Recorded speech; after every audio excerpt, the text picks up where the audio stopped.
Bonjour Annie, merci d'être Bonjour. avec nous. Ça va bien? Oui, ça va super bien. Pour ceux qui ne te connaissent pas, est-ce que tu peux te présenter, en commençant à nous parler peut-être un petit peu de ton parcours, ce que tu fais? Voilà. Ben, j'ai un parcours, peut-être atypique, je ne sais pas trop, tu pourras me le dire. Je suis une ancienne gestionnaire d'organisation culturelle, donc j'ai travaillé, dans ma région, la Gaspésie. Donc, tant au niveau, local, donc au niveau d'une municipalité, tant au niveau régional, au niveau de la concertation, principalement dans le domaine des arts et de la culture. Puis comme gestionnaire, c'est comme une espèce de remise en question sur mes propres compétences numériques, où j'ai été confrontée à une équipe qui, me proposait des calendriers partagés, nous proposait à l'époque, là, mon âge sera trahi, mais tu sais, à l'époque, on devrait avoir une page Facebook.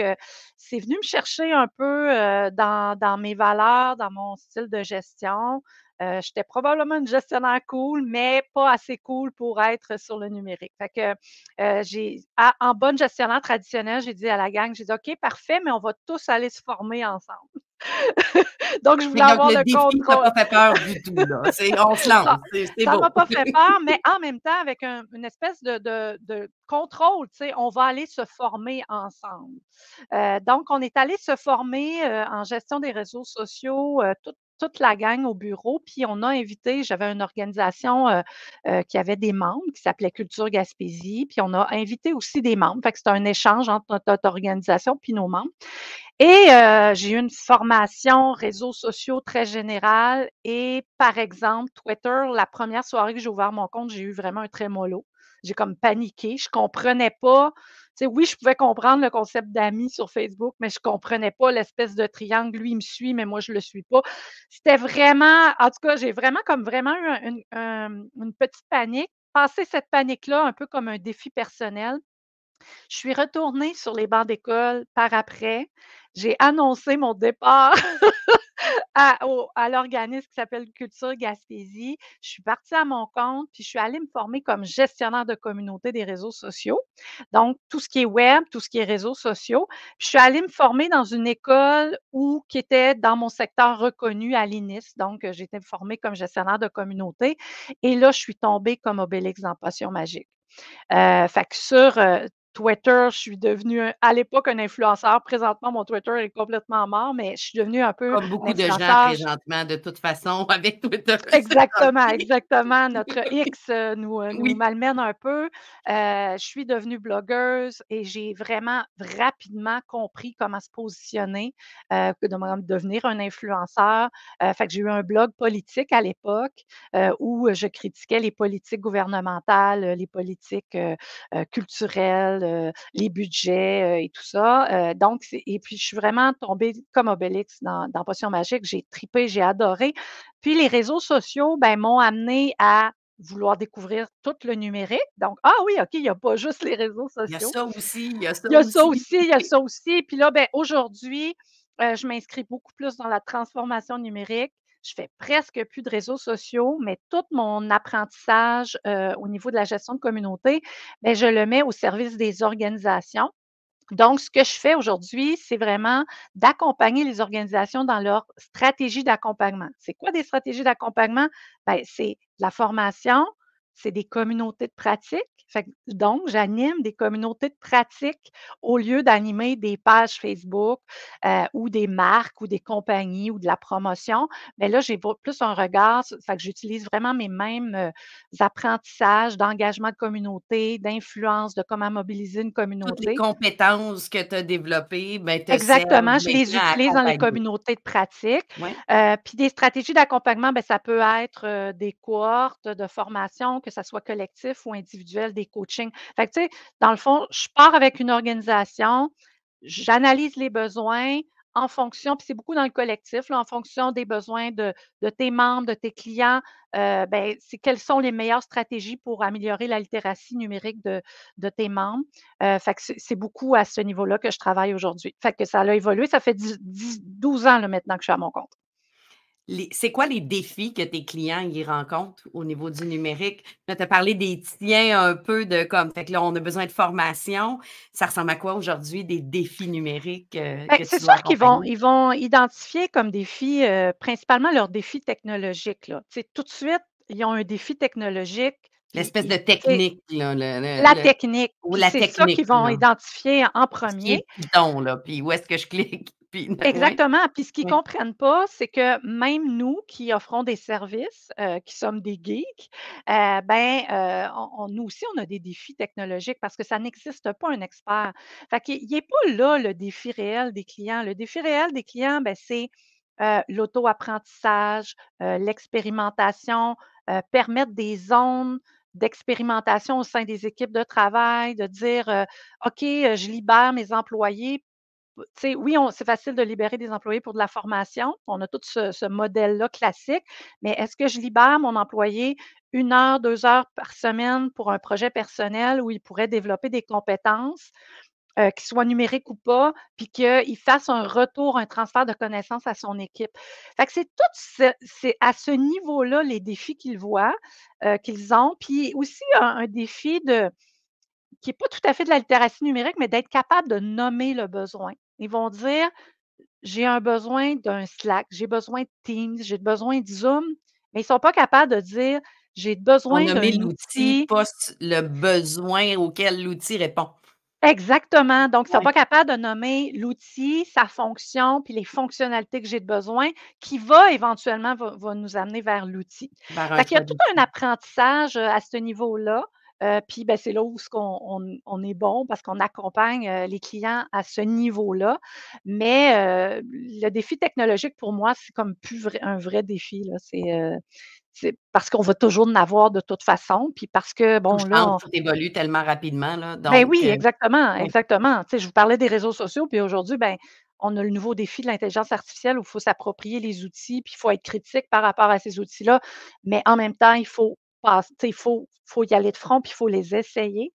C'est ça, des défis, on va toujours en Ce avoir. que tu nommes, dans le fond, c'est pas des défis au niveau du numérique, c'est plus des défis au niveau humain, bien identifier mes besoins, bien comprendre quel est le problème que j'essaie de résoudre avec le numérique, Et les foncer, nouvelles essayer des pratiques, choses, tu sais être ouvert à des nouvelles pratiques. Tu sais, quand tu disais: «Mon équipe m'est arrivée, une page Facebook», oui, mais tu t'es lancé, on va c'est l'essayer, ça, on je me va se suis lancée former. direct devant Oui. la Après ça, le formation parce que numérique, c'était la c'était méthode que je humain comme connaissais. réaction. Ouais. C'est ça, c'est la méthode que je connaissais, mais j'aurais pu dire: «Ben, montrez-moi, expliquez-moi», fait que plus parce que mon équipe avait un savoir, avait une connaissance que j'ai sous-exploitée, à l'époque, mais qu'on aurait pu dire: «Ben, OK, on se monte une équipe de techno de l'équipe, puis, ben, moi, je suis la moins techno, mais vous allez me montrer, puis on va franchir les étapes une à la fois», mais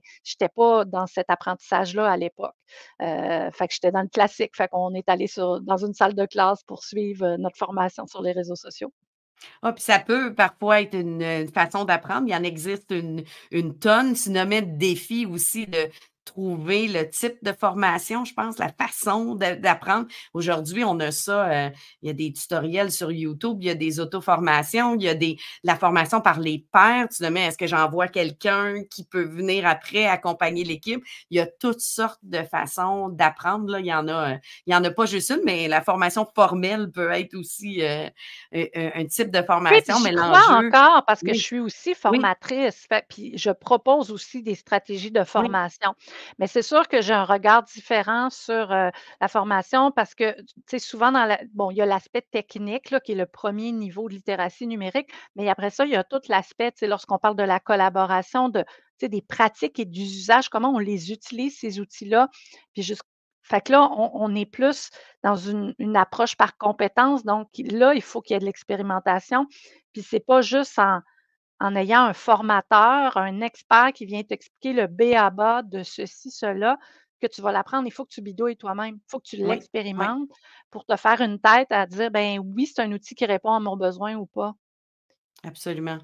Mmh. Fait qu'il faut ça, c'est quand on est gestionnaire ou qu'on s'occupe d'une équipe, faut réfléchir à ça, comment je vais libérer du temps peut-être, comment je vais encourager, cette prise de risque-là, là. Si on s'attend à ce que le lendemain, ça soit utilisé après une formation d'1 heure, ce sera peut-être pas au niveau des attentes. Non, Faut laisser le temps qu'il y ait des essais-erreurs, oui, av effectivement, puis tu oui, le mentionnes, le temps est un défi pour eux. partout. Tu sais, souvent, ils vont nous dire: «On n'a pas de temps, on n'aura pas le temps de faire ça, on est mieux de faire comme avant». Tu sais, comme moi, quand je vois encore des formulaires faits en Word ou en PDF, puis alors qu'on sait très bien que l'outil numérique de base qui est comme un Google Form ou un Microsoft Form va générer une pas tout à fait une base de données, mais va générer des Oui, données puis déjà structurées dans un chiffrier. Ben, tu sais, c'est comme une petite base que, tu sais, que ça prend pas tant de temps que ça, apprendre mais comment tu vas en créer gagner après et dans tu vas en l'analyse gagner des après. résultats, dans l'organisation des données, dans la présentation des données. Je pense à tous ces outils-là qui vont créer des graphiques, que tu vas pouvoir réutiliser dans une présentation plus tard. On perd peut-être un peu de temps au départ de s'approprier quelque chose, mais on en gagne sur le long terme, mais Ouais. on est parfois très dans l'urgence, puis ça va être plus efficace, on va le faire comme avant, puis effectivement.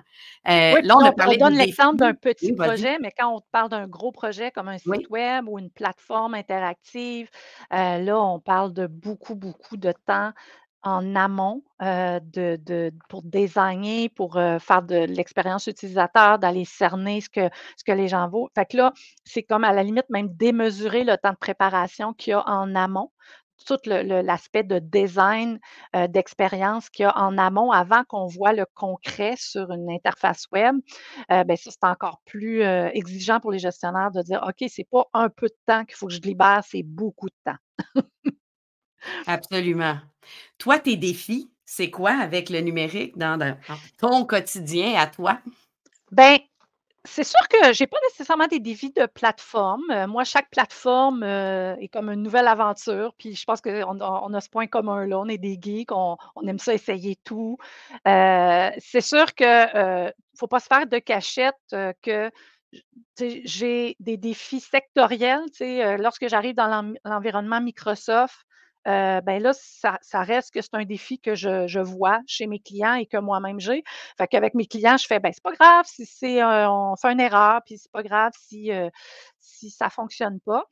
Moi, c'est sûr que mes défis sont, étant donné, par exemple, que je donne de la formation qui ce qu'on appelle dans mon jargon du métier de la découvrabilité, qui est un terme, très concept, qui inclut entre autres le référencement naturel, le SEO, mais qui inclut, aussi le marketing, la promotion des réseaux sociaux, mais aussi toute la gestion des données qu'on met derrière et dès qu'on dit le mot «données», ben moi, je suis pas une analyste de données et je ne suis pas un programmeur web. Fait que c'est sûr que, constamment, dans ma pratique, même si j'accompagne des débutants, ben je me fais challenger à des questions technologiques où je dois faire des recherches et je dois aller bidouiller dans le code alors que je ne suis pas codeur. Puis ça fait partie de la game. Tu sais, c'est pas, c'est un défi que j'accepte. Sinon, ben, je retirerais mon offre de formation puis me dire: «Ben, OK, oui, j'ai un peu le syndrome de l'imposteur parce que je fais tu sais, c'est sûr que j'ai des pairs qui offrent ce même contenu de formation-là, qui, eux, ont étudié, et qui ont de la formation là-dedans. Fait que c'est sûr que mon défi technologique est peut-être plus quand on arrive pour coder. La ligne est toujours mince entre comme l'utilisation numérique puis le soutien informatique. Tu sais, on veut aider à l'usage, mais il faut avoir une certaine compréhension de comment ça marche en arrière. C'est un peu Oui, comme ben l'intelligence artificielle qu'on voit un peu partout là, présentement. On peut montrer comment utiliser l'outil, mais il faut aussi comprendre comment il fonctionne. Mais je serais pas capable de tout t'expliquer comment ça a été fait en arrière, puis les réseaux, puis fait que là, elle est où la ligne de connaissances qu'on doit avoir? ben, C'est une chose qui est sûre, intéressant, c'est que moi et toi, mais on a un point commun qui est de développer l'autonomie des oui, organismes. Fait que c'est sûr qu'on n'a pas le choix de se commettre et d'aller dans le domaine informatique, puis absolument. d'aller dans la compréhension des De systèmes. pousser un peu plus loin On n'a pas le choix. Parce Oui, qu'à un moment donné, tu sais, comme par exemple la nomenclature d'un site web, ben moi j'ai mon schéma que je vais ressortir souvent avec quand j'accompagne.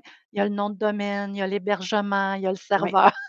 oui, oui, oui. Fait que, tu sais, j'ai pas le choix de vulgariser quand on accompagne.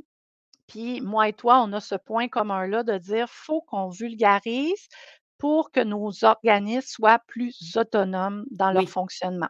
Fait qu'il y a cet aspect-là. L'autre, l'autre aspect, hem, c'est de dire: «Faut bien s'entourer». J'ai accepté, moi, Annie Chénier, de ne pas être expert en tout, même que je reprends souvent les gens quand on me présente comme un expert numérique. J'ai une expertise, en réseaux sociaux, j'ai une expertise en découvrabilité, j'ai une expertise en gestion de communauté, mais je ne suis pas expert en SEO ou expert en Expert en Google numérique, AdWords. ouf, C'est ça, c'est puis large. ou Google Analytics que j tu sais, je donnerai pas de la formation en Google Analytics. Fait que là, j'ai décidé de dire: «OK, je développe mon réseau» et c'est comme ça qu'on s'est rencontrés parce que, je suis une réseauteuse. Dès qu'il y a une nouvelle ressource, ah, il faut que je la rencontre, il faut que je la connaisse parce que j'ai besoin d'avoir un réseau très, très élargi pour justement que nous tous collectivement, on soit des experts numériques. Mais individuellement, on n'est pas des experts numériques. Ben, ça va tellement vite, puis c'est tellement vaste. J'aime comparer ça à dire: «J'ai tout lu l'internet», là, ça se peut pas non plus. On peut pas tout savoir. Puis être Exactement. autonome, pour moi, tu le nommais, c'est quelque chose qui est important, mais c'est d'avoir une base de connaissances suffisante pour savoir quand il faut que je fasse appel à quelqu'un d'autre et quand Exactement. je mais si tu as pas cette base-là, puis tu sais pas, ben, tu te fies à ce que quelqu'un dit sans avoir une base. Fait que le numérique, de comprendre, tu disais tantôt le nom de domaine, un serveur, ben peut-être que c'est pas toi qui va le faire, le site web, puis qui va coder, mais tu vas comprendre ce que l'autre personne fait, comprendre que ça prend le code, comprendre que est-ce que je suis propriétaire de mon nom de domaine ou est-ce que j'ai donné ça à une autre compagnie puis je savais pas. Puis de... Fait que ça, je trouve ça important que les gens deviennent autonomes de ce côté-là, de poser des questions. Puis j'aime faire le parallèle avec quand on va au garage. Je change pas mon huile, je fais pas ça, je répare pas ma transmission, je ferai jamais ça. Je lis pas des livres sur la mécanique automobile tous mes soirs avant d'aller me coucher, mais je vais poser des questions, je vais lire, je vais demander à ce que la personne me vulgarise un minimum pour comprendre pourquoi je paye. Sinon, ben, on se retrouve qu'on euh, on donne les clés de notre auto, puis on paye, puis on pose pas trop de questions. Donc, il faut que les gens questionnent, puis demandent, puis ça prend des gens qui sont capables de vulgariser, puis de savoir quand on passe la balle à quelqu'un d'autre aussi. En Oui. tout cas, je pense. Oui, puis je crois à cette posture-là aussi en entreprise ou en organisation, qui est, une personne dans l'organisation qui émerge puis qui se donne cette mission-là de dire: «Ah moi je vais l'essayer l'outil, puis je vais essayer de vous Oui, l'expliquer». Puis c'est quand en plus on vulgarise et on teste un outil, qu'on l'explique à ses collègues de travail que, là on réalise qu'on comprend ou qu'on comprend pas, tout à fait la de l'outil. Fait que cette posture-là peut vraiment être adoptée aussi au sein des organisations. absolument. Puis je pense quand on se sent confiant, qu'on a quand même un minimum de connaissances, qu'on sait poser les bonnes questions, ça nous aide ça aussi à avancer, puis à savoir. On a parlé d'outils un peu. Toi, est-ce que tu as des outils indispensables que tu utilises régulièrement? J'en ai Moi, je trop! suis une fan de découverte d'outils, puis je pense que toi aussi. Puis, tu sais, dernièrement, j'ai écrit mon top 10, puis là, je dis, mais non, 10 outils. Si je suis pas capable de nommer juste 10 outils, mais mettons que je te force à en nommer quelques-uns, là, ça serait quoi tes outils coup de Ben, cœur? j'irais par fonction parce que c'est souvent ce que je fais Oui, avec mes clients de dire, ben, tu sais, avant de parler d'outils, on va parler de fonction. Tu sais, est-ce qu'on veut partager? Est-ce qu'on veut collaborer? Est-ce qu'on veut, de l'intention derrière l'outil, exactement, exact. Oui, exactement. Ben, oui, c'est sûr que dans le collaborer, puis dans l'intention du partage de connaissances ou de transfert de connaissances, j'ai le goût de nommer Notion, qui est un outil que j'utilise depuis récemment. Je ne l'utilise pas en mode collaboratif, mais c'est comme la magie d'un wiki personnel. J'avais déjà un outil de gestion, puis tu sais, on s'éparpille souvent entre notre calendrier, notre outil de gestion, mais on n'a souvent pas d'outil de collecte de mémoire. Tu sais, souvent, notre outil de collecte de mémoire, ça va être notre Drive, mettons sur Google Drive ou notre serveur sur notre ordinateur. puis on cumule les dossiers, puis l'arborescence devient un peu notre mémoire. Puis moi, ben, je me retrouvais à faire de la veille, à avoir mes propres contenus de formation, à avoir des contenus que je voyais dans les événements que j'allais ou les formations. Puis là, il fallait que je regroupe tout ça, puis il fallait que je le regroupe, en tout cas dans ma tête à moi, comme un peu comme un wiki. Fait que c'est pour ça que l'arborescence de mon serveur ne suffisait plus et que, Notion est devenu, un élément, incontournable. Fait que c'est comme ma bibliothèque, où je peux, parfois de façon chaotique, je prends mes notes. Dès que je suis en formation, je prends mes notes là. Dès que je suis en rencontre, je prends mes notes là.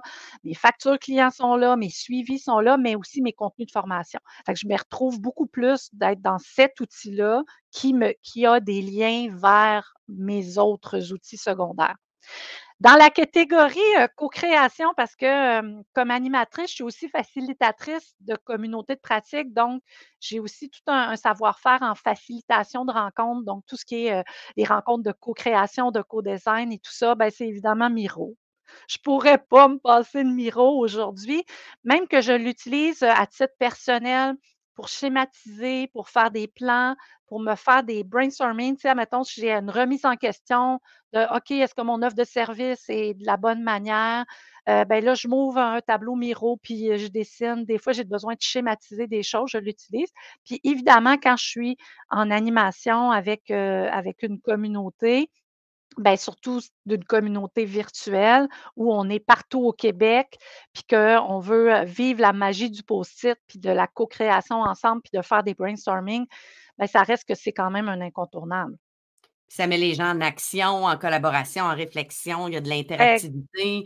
Parce que quand on anime en ligne, parler tout seul pendant, 2 heures de temps, les participants sont pas très animés, ça serait pas une collaboration, ça serait pas fait que Miro te sert beaucoup à oui. créer cette interactivité-là, puis cette Oui, oui, oui, c'est collaboration-là. animer carrément des Oui, ateliers où il y a une intention, où on doit prototyper quelque chose, où on doit réfléchir à un nouveau concept, où on doit faire, souvent des refontes de sites web. Je vais utiliser Miro parce qu'on va faire l'arborescence du site actuel.